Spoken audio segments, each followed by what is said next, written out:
Scientists believe that dogs are evolving. Now, lots of people believe that dogs are anthropomorphic, so they've got human traits. Well, this goes a little bit further than that, and what it's saying is that dogs are entering a new stage of their evolution, in that they are becoming a lot more attuned to human beings and modern life. For many years, probably into the thousands, maybe even tens of thousands, dogs have been attuned to humans in a certain way, and we've called them man's best friends for hundreds of years probably. They've helped us to hunt, they've helped us to gather, they've helped us to farm, they've helped us in many different ways, but what we haven't seen is us helping the dogs so much. But maybe that's kind of how this symbiotic relationship is going to happen. We are going to lend the dogs our intelligence. I know that we are also handing over certain things to them, like seeing eye dogs or guide dogs or hearing dogs or epilepsy dogs. There are lots of different types of usage of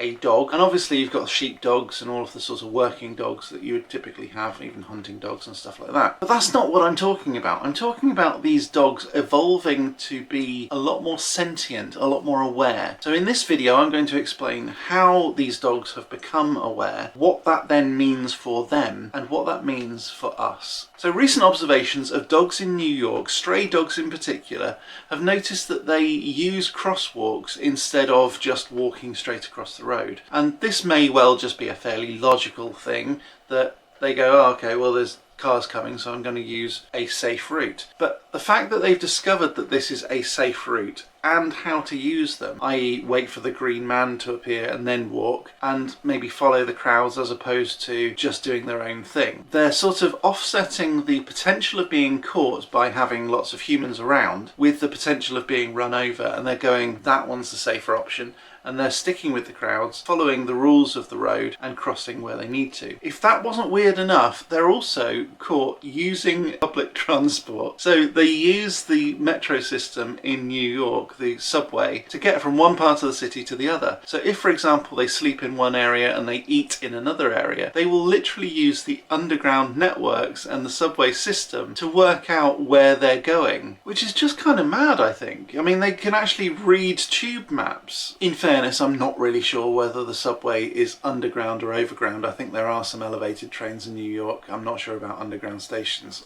I've not been there yet. I'm going in January. So yeah, watch this space. Okay, so that's all that sort of stuff. That's not so weird. What's it doing on a magic channel? Well, this isn't just science. This is also quite weird. Now, you may have heard about talking dogs. You know these dogs on like YouTube and TikTok that press these buttons to talk to their owners?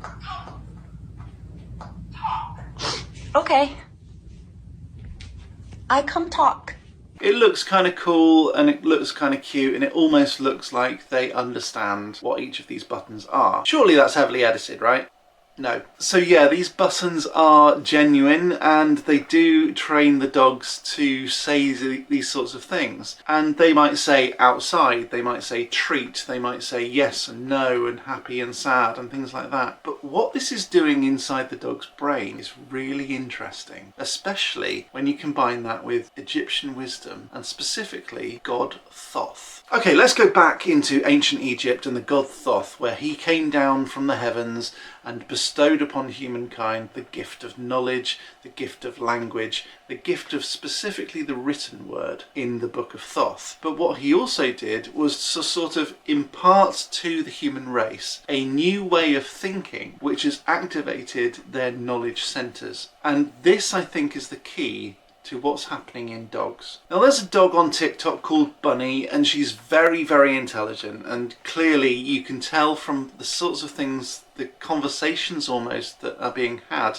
between Bunny and her owner, that this dog knows what these buttons mean in a much deeper way than just sort of coincidence. In the last couple of years, Bunny has been put on fluoxetine, which is an antidepressant medication. And I don't want you thinking that I'm smiling or thinking this is funny, because it isn't. This is actually quite profound. That if this dog is on antidepressants like fluoxetine, specifically for existential angst and anxiety, you got to wonder why. why. And I don't think that some of the things that she's saying are a coincidence. Now, the cool thing about the soundboards that these dogs use is that they are expandable, and the researchers that have been using these soundboards to communicate with these dogs have started to expand them into other things, and sometimes even use multiple button key presses, if you like, to communicate different words in different combinations to mean different things. One of them is who this. So who and this. So this might relate to an object, but who can be combined with who this, who that sort of thing.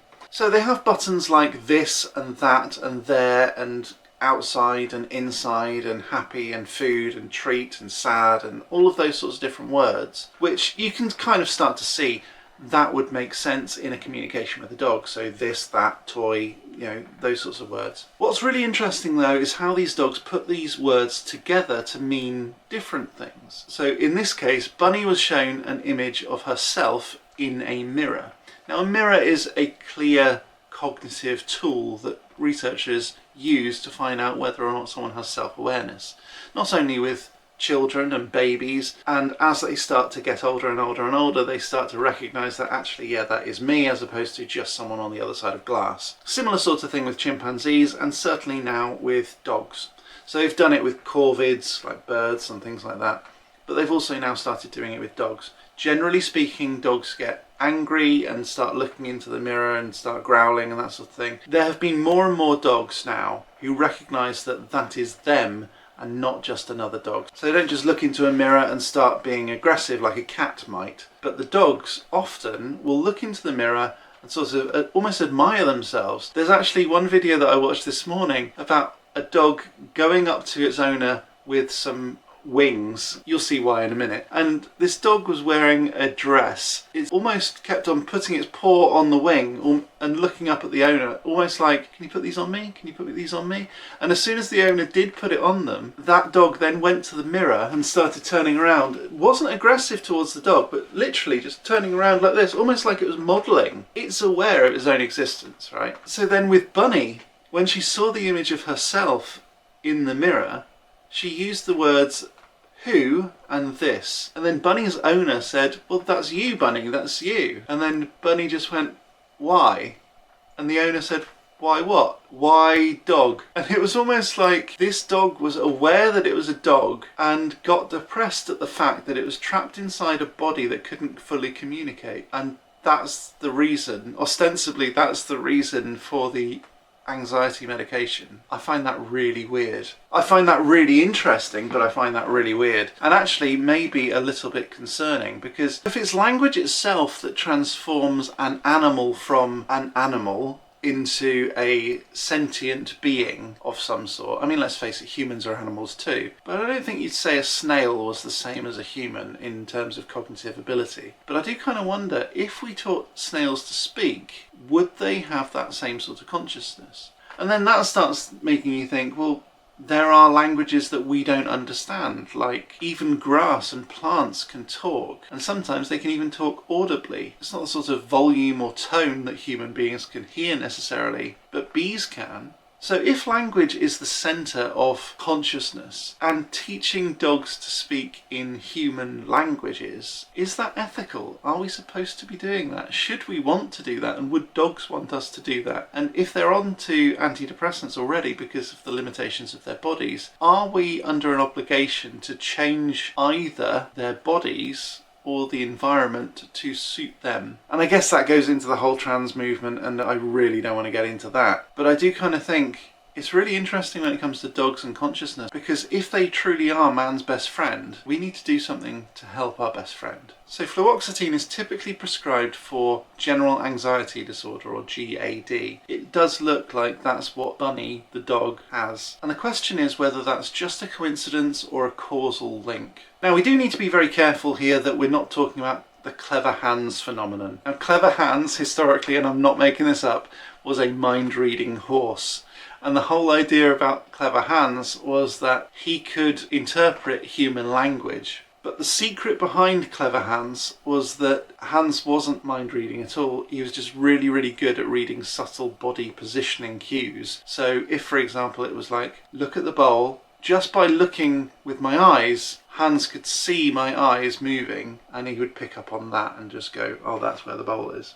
So he would then move his head. It's a similar sort of thing, maybe, with Bunny, and we don't necessarily know whether she's picking up on certain cues. Let's face it, dogs are far more intelligent than we ever really give them credit for. And I think a lot of researchers into cognitive neuroscience would say that it's the clever Hans phenomenon that we're starting to anthropomorphise this dog called Bunny. Even giving the dog Bunny a name like Bunny gives it a certain persona that might suggest that a bunny might bounce around a lot. And if that bunny isn't bouncing around a lot, then are they depressed? Dogs sometimes don't bounce around a lot, and you're almost conflating the term bunny with a dog. And so potentially you're anthropomorphizing that dog to say it should be like this because I've called it Bunny and therefore it should be like this and have these sorts of traits.